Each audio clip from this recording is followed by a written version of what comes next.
راح اخذكم الفرع البراجة اللي يوديني براس الفضل. ابقوا وياي.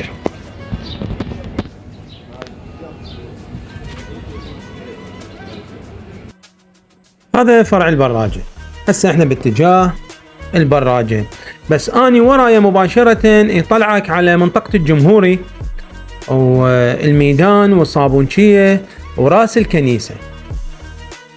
وهذا الفرع اللي هسه اني دا اصور لكم اياه هذا اسمه الغالبية.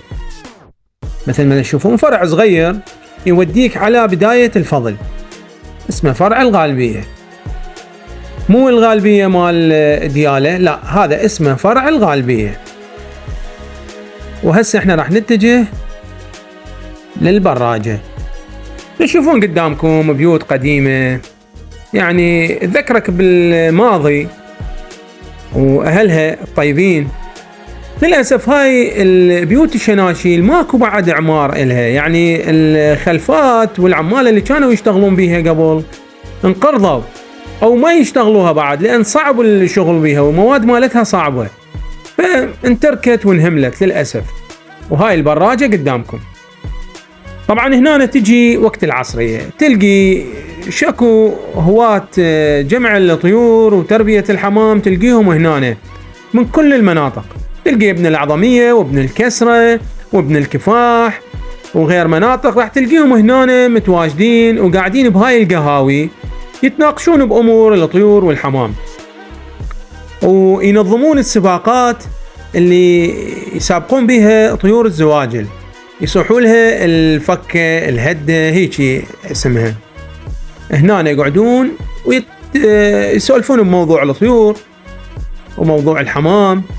وهاي مثل ما تشوفون هنا تكاكين يبيعون بيها اكل مال الطيور، ويبيعون بيها همين مجموعة من الطيور اللي يلزموها او اللي هم يشتروها مثل من جماعة تزيد عندهم، فيجيبوها هنا يبيعوها فيعرضوها، فيجي عادي يشتروها العالم من عندهم. وهذا تشوفون قدامكم قهاوي مثل ما قلت لكم، اللي يريد يجي هنا وقت العصرية راح يلقي هواة جمع الطيور من كل مناطق بغداد متواجدين هنا. وهاي مثل ما تشوفون قدامكم مجموعة من الطيور محطوطة بالأقفاص وأكل مال الطيور مثل ما قلت لكم. فأسمي على اسم الناس اللي تلتقي هنا فرع البراجة، لأن بأكثريتهم ناس تبيع أكل مال الطيور وناس مربين للحمام وللطيور. فرع حلو صغير يوديك المنطقة الفضل من هنا ويرجعك منك على منطقة الميدان والصابونشية وراس الكنيسة. هذا كان فرع البراجة.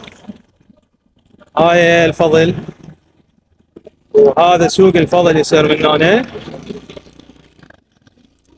هاي هنا يوديك للكفاح.